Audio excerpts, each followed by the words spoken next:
Mbote balanzi ya Gombo News ya chaîne YouTube Gombo News esengo eza mpona nga kokutana na bino lisusu na nzela ya magazine d'actualité oyo totie na kati ya chaîne na bino Gombo News oyo bozolanda déjà pendant un moment totie analyse mpona toyebaka de temps en temps koanalyse basituation oyo ezoleka na mboka na biso. Lelo nalingi tobeta masolo ya soutien ya forces armées de la République démocratique du Congo FARDC mapinga na biso.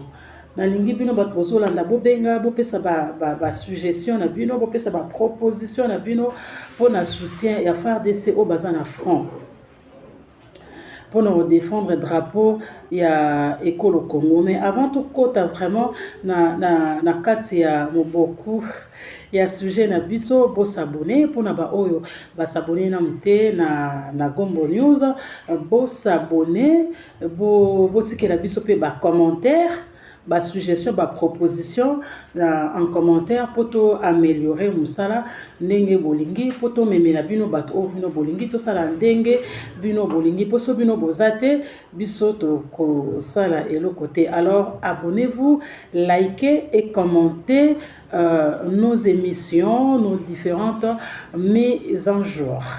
Voilà. Dès notre Sabino Tobeta Masolo, il y a soutien, il y a forces armées de la République démocratique du Congo. On a vu, hein, là je salue vraiment nos léopards, les Basara qui na match à demi-finale. Vraiment, Actuana, il y a dans le monde entier que RDC Batubazo Koufa na Est Nango. Na silence ya communauté internationale bazo boma batu communauté internationale akangi munoko azoloba te azo intervenir te vraiment coup de chapeau na ba léopard na biso et puis bo démérité te ata tozui coupe te mais bo egeya ki biso ezala opposition ezala pouvoir ezala aba politique biso nyonso tosepelaki na musala bosalaki na Côte d'Ivoire. Vraiment, vous n'avez pas démérité, vous avez notre soutien, vraiment geste nabino ya soutien na FARDC et landami mokini mobimba. Vraiment merci à vous. Mais est-ce que geste wana ya léopard ça suffit pour soutenir les forces armées de la République démocratique du Congo? En interne ici mapinga bazonyo kwama mapinga bazonyo kwama, on apprend des sources sûres bambongo mususu kutu oyo eza destiné daba mapinga na biso ezokoma te ba officier ya armée ba s'enrichir hein baza ko s'enrichir derrière bambongo mbongo ba mapinga ekomi ya mama kelemba ya ba rétrocession ya kosoba ba villa et tout, et c'est comme ça que vous voulez que nous puissions gagner cette guerre là. Parce que la réponse que nous devons donner au Rwanda maintenant, c'est la guerre. Ne peut aller à la guerre kaka basoda na biso wana. Mais to pesa bango ce qu'il faut, to outiller bango. Comme c'est l'option de la guerre qui doit maintenant entrer en danse maintenant. To outiller bango. On sait qu'il faut au-delà il y a un geste de soutien, parce que j'ai vu également les membres du gouvernement dans dernier conseil des ministres ils ont fait le geste des léopards. Oui, mais écoutez, il faut pas ça gouvernement ça mapinga makoki o esengeli bangonde il faut pas pesa mapinga force o esengeli force ya mapinga na ekouta na misolo ekouta na ba munitions ekouta na ba stratégie ekouta na ba tactique potolonga. Nous sommes un grand Congo face à un petit Rwanda comme ça. Nous avons compté ba mort, soutenons les FARDC comme il se doit.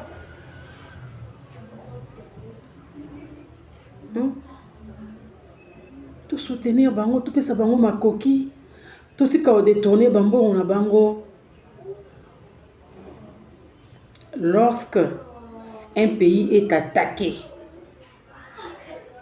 lorsque l'armée dans notre pays voisin vient attaquer votre pays,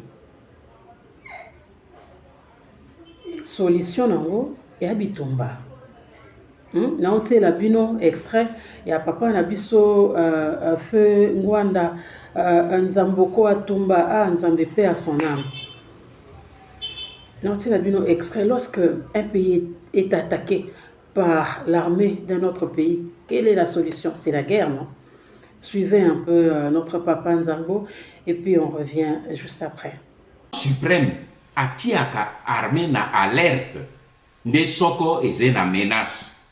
Mais soki armée ya bapaya ekoti attaquer dino ba coordonner à la minute pour contre-attaquer. Abonnez-vous massivement à Gombo News.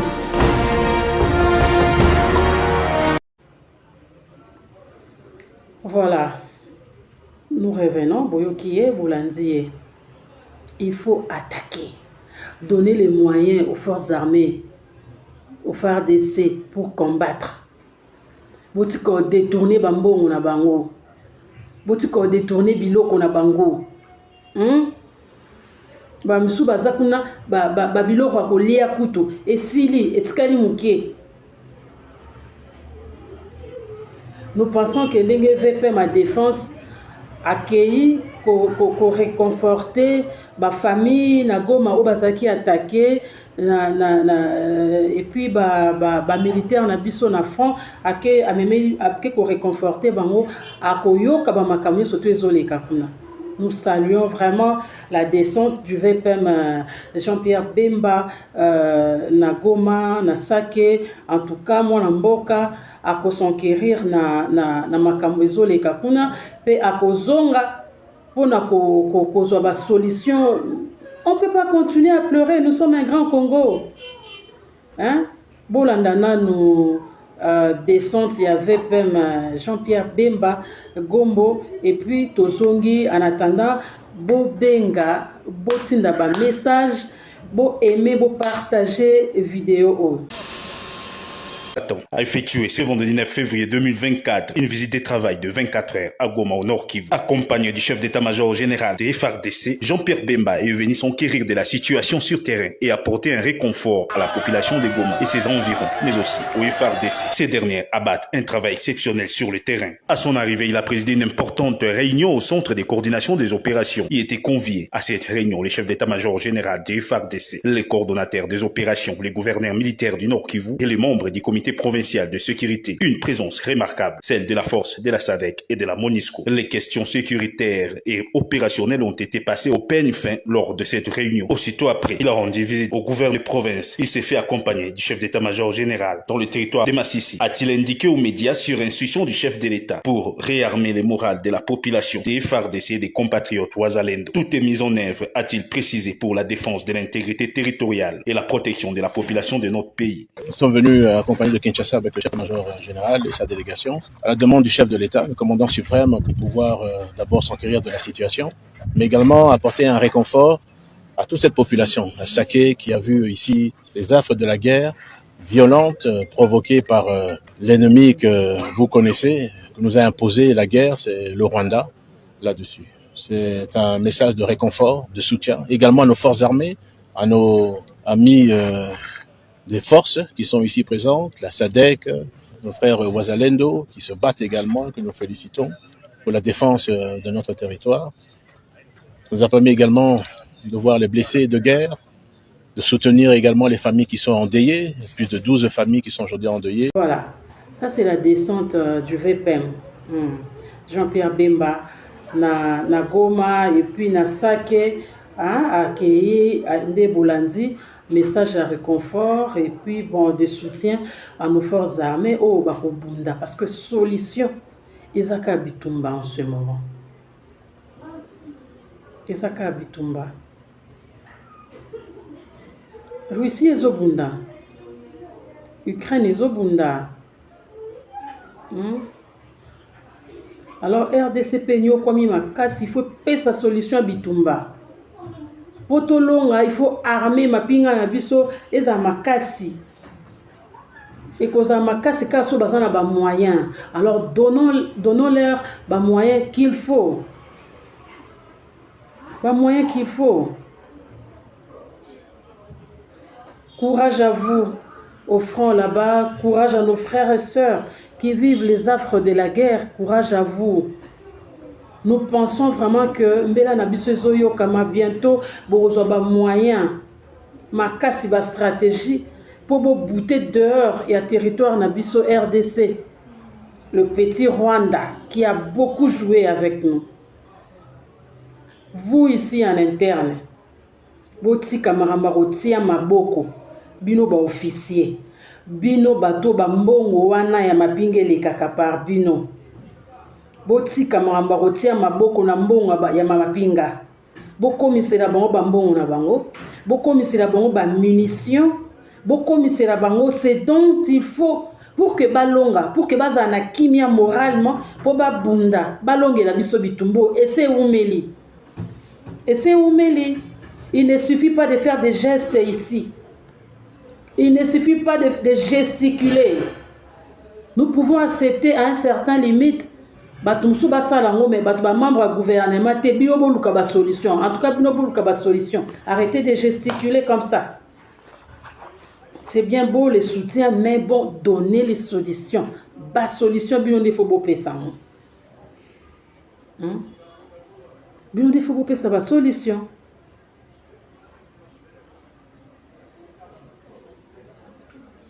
Il ne faut pas que ça va solution. Donc on a pour sa solution, la guerre doit cesser. La guerre doit cesser. Marambo il faut si là. Bisoto kola ki awawa, il y avait Mobutu awa, tout le monde a makambo te. Tout le monde a makambo te. Que vous avez vendu le pays, vous avez fait ceci, vous avez signé les accords qui nous ont conduits dans Makambo Lelo. Non, nous ne voulons pas entrer là-bas. Bien que tu aies Makambo Belé. Mais Tolingi Kabope Sandé, faire des sikoyo, moyen à Bitumba. Le vin est tiré, il faut le boire.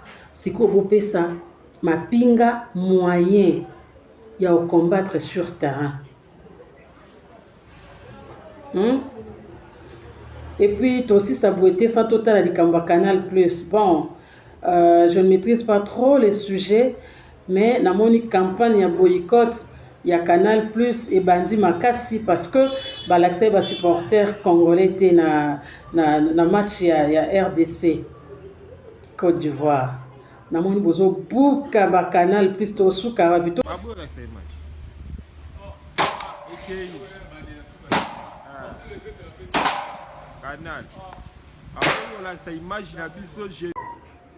Mais vraiment, Canal Plus, tu dois nous donner des explications. Autant c'est pas convaincant. Eza yote, eza kaf, eza kafte, eza boé, te éviter tout ça. Mais dans tous les cas, nous là, on soutient nos FARDC. On soutient nos FARDC parce que nous voulons la paix. Membre moko ya nzoto soki ezobela nzoto mobiliza na kimia te. Est ezobela tozana kimia te, eza kwa liso ebela. Motema ezana kimia te, mlino ebela. Ozana kimia te lokolo, ozana kimia te. Loboko ozana kimia te, este eza lokwa moko ya membre nzoto ezobela. Biso tokozana kimia te atatu na Kinshasa. Tozana kimia te. Ozana kimia ndeni somoni mwana mokie moko boya komi sans repère. Azolela ozane sengote ya mwana to senga na bateau yo o bazana devoir ya kopesa ba moyen ya aussi sa makambo wana basalango pour que le Congo ait enfin la paix. Merci beaucoup, merci. C'était tout pour aujourd'hui. Abonnez-vous à Gombo News. Abonnez-vous massivement à Gombo News. Laissez-nous un commentaire. Dites-nous ce qu'il faut améliorer. Dites-nous quoi. Donc, dites-nous tout dans les commentaires. Aimez, partagez, likez nos vidéos. Allez, ciao.